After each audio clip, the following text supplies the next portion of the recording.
Hey guys, so today we're going to be reading chapter 7. So far we met some pretty interesting people in history. Let's see what we're in for today. Michael felt the swaying of the Santa Maria as he looked up from the parchment. He stood up and saw that he was no longer in the crow's nest, but his feet seemed to be planted firmly in midair, moving at an increasing pace away from the ship. In the next instant, Michael was standing in a small room. The air was musty, and the only light in the room came from a bare bulb hanging on a wire from the ceiling. Michael counted 7 people in the room with him. Incredibly, they were motionless. A man and a woman were seated at a tiny table. 2 teenagers, a boy and a girl, were on the floor, an uninterrupted card game between them, and the rest, 2 men and a woman, appeared to have stopped in mid-stride. Each person wore a look of terror. Michael heard knocking on the wall behind him and the muffled voices of men. As he looked toward the sound, he noticed a small girl he had missed before. She was thin and sharply featured, with a dark wavy hair and eyes so black that they shined. She appeared to be 12 or 13 and wore a faded blue cotton dress that seemed at home in the dingy room. She was standing so close to Michael that he had literally looked over her. This girl, too, was not moving, but as he caught her gaze, she slowly raised a finger to her lips. After what seemed an eternity, the noise ceased. There was no more knocking, no voices, just the tense silence of the room. And still no one moved. Finally, the man at the table took a deep breath and blew it out with a whoosh.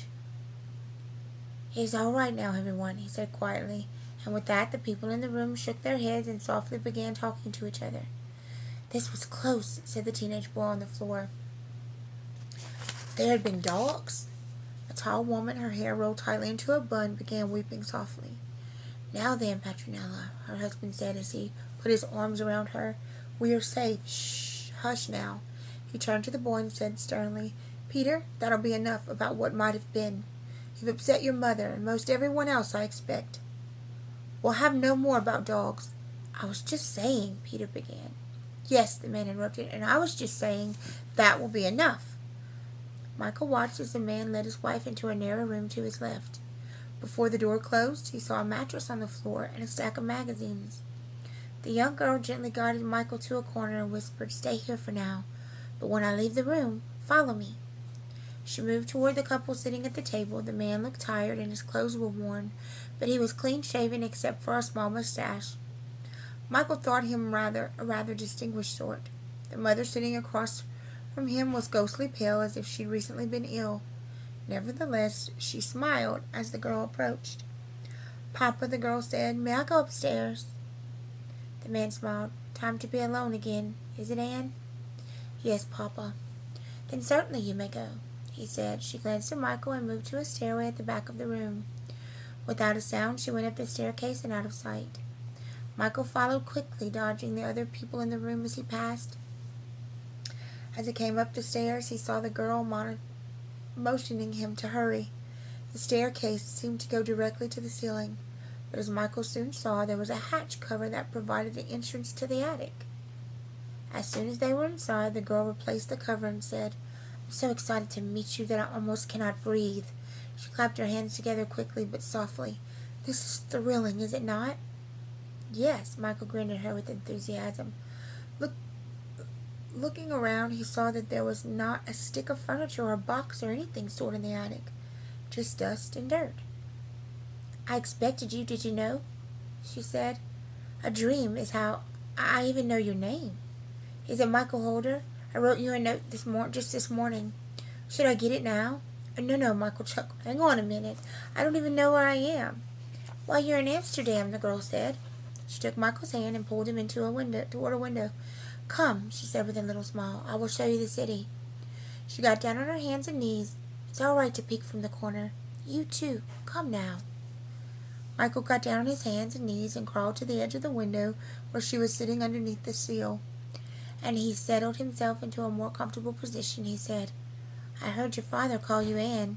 "Yes," she replied, "and my sister's name is Margot. She's very quiet.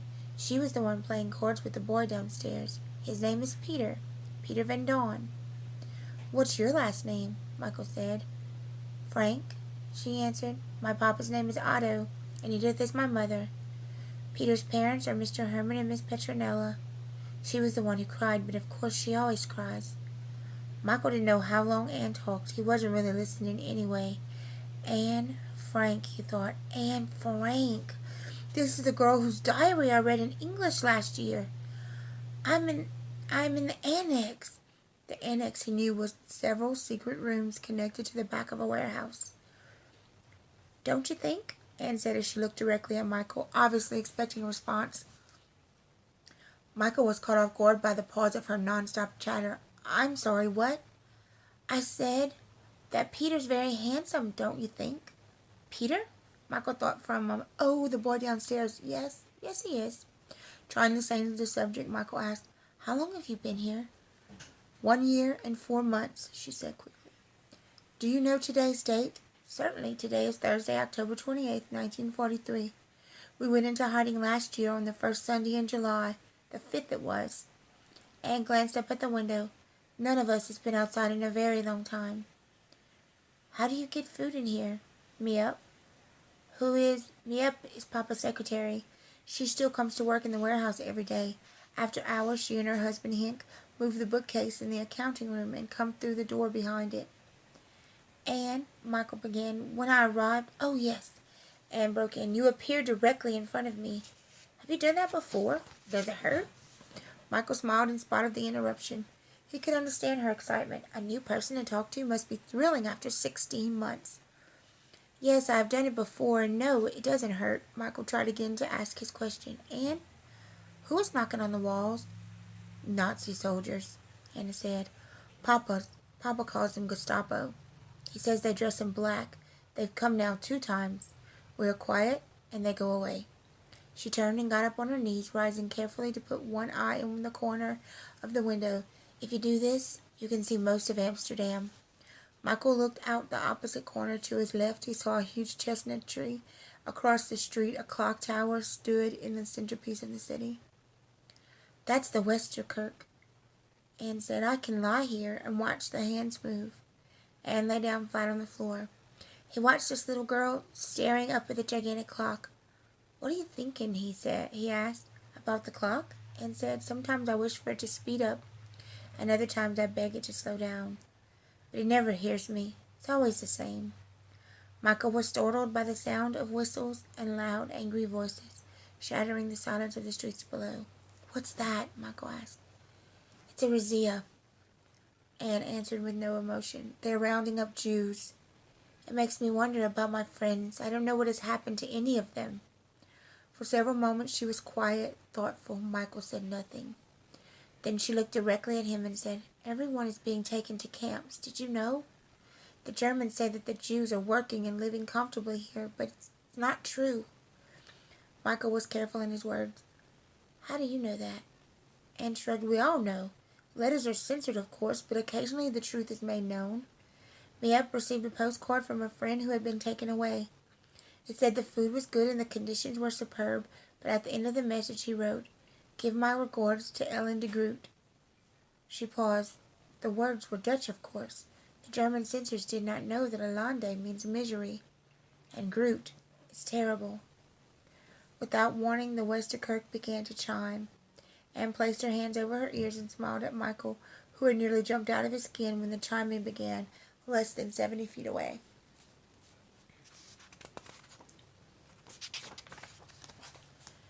It's only a bit too loud, Anne said, giggling at her understatement.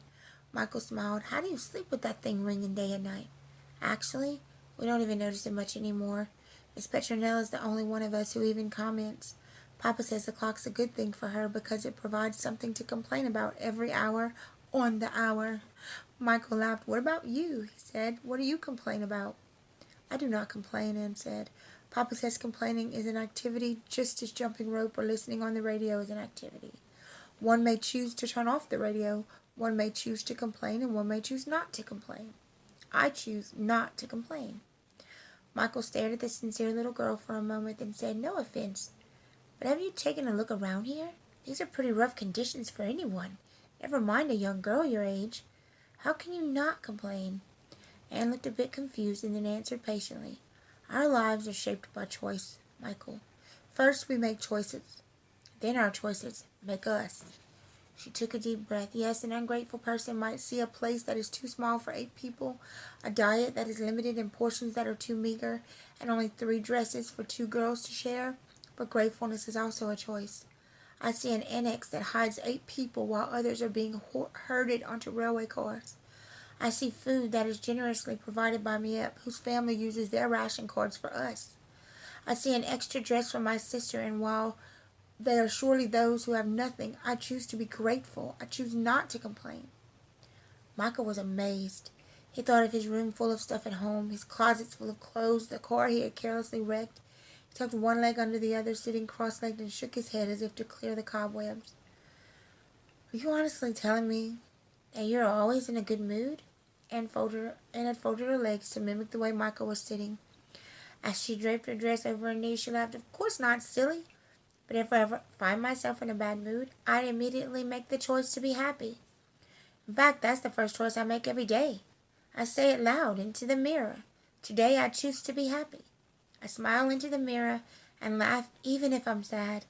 I just say ha ha ha ha as soon as I'm happy, exactly as I have chosen to be."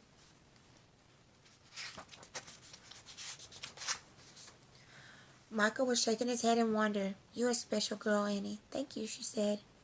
"That is also a choice." Michael leaned forward. "Really?" he said with his eyes. "How's that?" "My life, my personality, my habits, even my speech is a combination of the books I choose to read, the people I choose to listen to, and the thoughts I choose to tolerate in my mind. Before the war, when I was a little girl, my papa took me to the park to hear the orchestra play. At the end of the concert, from behind the musicians, 100 helium balloons of red and blue, yellow and green floated up into the sky. It was so exciting. I tugged on Papa's arm and asked, 'Papa, which color balloon will go the highest?' And he said to me, 'Anne, it's not the color of the balloon that's important. It's what's inside that makes all the difference.'" For a moment Anne was quiet. Then she looked Michael directly in the eye, lifted her chin, and said, "You know, I don't believe that being Jewish or Aryan or African has any bearing on what one can become. Greatness does not care if you're a girl or a boy. It's what inside that makes all the difference. Then the difference is made when we choose to go. And the difference is made when we choose what goes inside." Anne looked toward the clock again. Michael hadn't noticed the darkness that had filled the attic, but now he realized the only glow of the light from the westerlick enabled him to see Anne's face. "I must get ready for dinner soon," she said. "Come with me to my room. I've written something for you." Michael followed Anne through the hatch in the attic, down the stairs, and back into the living area. "Dinner's almost on the table, dear," her mother said as the two walked by. "5 minutes, no longer." "Yes, Mother," she answered as she led Michael to the door to the right of the staircase. They walked into a room no larger than a closet. A small mattress lay on the floor with 2 stacks of books beside the one pillow. "Margot and I share this room. It's very close, but we respect each other's privacy." Michael didn't see any room for privacy. Above the bed were pictures from magazines and newspapers that had been glued to the wall. "Are these yours?" Michael asked. "Yes," Anne smiled. "Beautiful, aren't they?" Michael looked more closely. They were pictures of old movie stars, and a picture of a statue by Michelangelo was positioned over a picture of a house in the country. To the left was a black and white photo of a rose that someone had colored pink. Spread all over the wall were pictures of cute, cuddly babies. "Yes, they are beautiful." "What are they for?" "My future," Anne whispered softly as he reached out to touch the picture of the rose. "These are the people I want to meet, the places I want to see, and the things I want in my life. Laughter and love and a home with a husband, maybe Peter, and lots of babies." Suddenly tears came to her eyes. "Michael, if it were you here instead of me, would you be afraid?" Michael took a breath and answered, "Yes, I think I would be afraid. Anne, are you?" Anne pulled her hand down from the rose and clasped both hands in front of her. She cut her eyes towards Michael and then looked back at the pictures. "Sometimes," she said, "but most often I choose not to be. Papa said, 'Fear is a poor chisel with which to carve out tomorrow.'" Turning, she continued, "I will have a tomorrow, Michael. Margot and Miss Petronella, they make fun of me. They say I live in a dream world, that I do not face reality. This is not true. I know the war is horrible. I understand that we're in terrible danger here. I do not deny the reality of our situation. I deny the finality of it. This, too, shall pass. Anne knelt down and reached under the mattress. She pulled out a red and orange checkered cloth-bound book. "This is my diary," she said. "Papa gave it to me for my birthday, June 12th. She thumbed through quickly until she found what she was looking for. "These are yours," she said, and carefully tore several pages from the small journal. Michael took the pages from her hand and watched as she placed what he knew to be her life's work back under the dirty mattress. "Thank you, Anne." She stood awkwardly in front of him for a minute. "I must go eat," she said. "You will be gone when I return." "Yes." "Then remember me," Anne said, smiling. "I will remember you, but most of all we both must remember that life itself is a privilege. But to live it to its fullest, well, that's a choice." And with that, she hugged Michael and quickly left the room, closing the door behind her. Michael sat down on the mattress and began to read. 4 small pages, written with a pencil, in the handwriting of a young girl. "Today I will choose to be happy. From this moment, I am a happy person, for I now truly understand the meaning of happiness. Few others before me have been able to grasp the truth that enables one to live happily every day. I now know that happiness is not some unattainable fairy tale floating just out of my reach. Happiness is a choice. Happiness is the end result of certain thoughts and activities. Today I will choose to be happy. I will greet each day with laughter. When I wake in the morning, I will laugh out loud, and with that laugh, excitement will begin to flow through my bloodstream. I will feel differently. I will be different. I will be open to the possibilities of the day. I will be happy. Laughter is an outward expression of enthusiasm, and I know that enthusiasm fuels the world. I will laugh throughout the day. I will laugh while I'm alone, and I will laugh while talking to others. People are drawn to me because I have laughter in my heart. The world belongs to the enthusiastic, for people will follow them anywhere. Today I will choose to be happy. I will smile at every person I meet. My smile has become my calling card. It is the most potent weapon I possess. My smile can create bonds, break ice, and calm storms. I will use my smile constantly. I will always smile first. That display of a good attitude will tell others what I expect in return.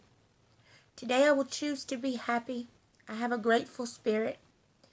In the past I have been discouraged until I compared the condition of my life to others less fortunate. Just as a fresh breeze cleans smoke from the air, a grateful spirit removes a dark cloud of despair. The seeds of depression cannot take root in a thankful heart. God has given me many gifts, and for these I will remember to be grateful. Too many times I have prayed the prayers of a beggar, asking for more and forgetting to give thanks. I do not wish to be seen as a greedy child. I'm grateful for sight and sound and breath. If there are even more blessings than that, I will be grateful for the miracle of abundance. I will greet each day with laughter. I will smile at every person I meet. I have a grateful spirit. Today I choose to be happy. Okay. Quite an interesting chapter today. Right now, in the times that we face, I don't say that we're the same as Anne Frank, because she was living in a completely different time than we were. Life was much harder in the time that she lived. But right now, I know that we are going through a scary time. A lot of uncertainty. I know how I as an adult feel in this situation. I can't imagine how you guys feel in this situation. The things that you're hearing, the things that you're not hearing, the questions that you might have. I want to see if I can find when I was reading it, where it stood out to me. Just give me 1 second. It says, turning, I want you to remember these words that Anne Frank said, because these stuck in my brain. You know, every day we can choose to sit in our house and say, we're stuck here, we're prisoners, and just pout about having to be stuck inside. Or we can do what it sounds like most of you are doing from your comments yesterday, day before yesterday. We can choose to make the best out of the situation that we have and choose to find the good in this situation. Again, Anne Frank was going through a totally different thing than we are, but she was in isolation. She was a prisoner in a room, in a house, for a year and 4 months. I mean, I can't even imagine that. Being fearful for her life. You know, she kind of reminded me of Luke from Among the Hidden. You know, he was stuck in a world that was just a house for all of his life. Like, we have so many things that we can be grateful for, even though things right now are uncomfortable. But I want you to remember these words from Anne. Every day you wake up in this situation, and every day that you wake up. Turning, she continued, I will have it tomorrow. Michael, Margot, and Miss Petronella, they make fun of me. They say I live in a dream world and I do not face reality. This is not true. I know the world is horrible. I understand that we're in horrible danger here. I do not deny the reality of our situation. I deny the finality of it. This too shall pass. So what she's saying is, I don't deny the severity of my situation. I know that I'm in bad times right now, but I know that this will not last forever. And as much as she could have chosen to be depressed in her situation, as much as she could have chosen to pout because it was so serious and she could have lost her life if she had been found, at this moment, she still had dreams. She still chose to wake up happy and know that that wasn't the end of life for her. She thought about the future and she knew that it too will pass. And I'm telling each and every one of you, this too will pass. And we will get back to life as normal. And it is my belief, and I'm sure the belief of many, that once this trying time passes, we're going to be so much better off for it. I think God is allowing us to take a break from life, a much needed break from life, so that we can find what's important in our lives again, because we've lost that. And I think by far this has been my favorite chapter of this book. And again, I'm glad I read it with you at the same time. Or I read it, I didn't read ahead of you guys necessarily, so that we can experience this together. But Anne Frank was amazing, and I wish that we could read her diary together, but you're going to actually read it later in your studies at charter school.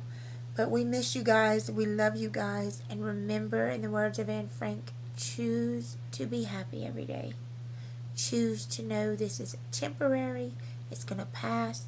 And things are going to be much better because of it. I love you guys. I miss you guys. Have a great rest of your day.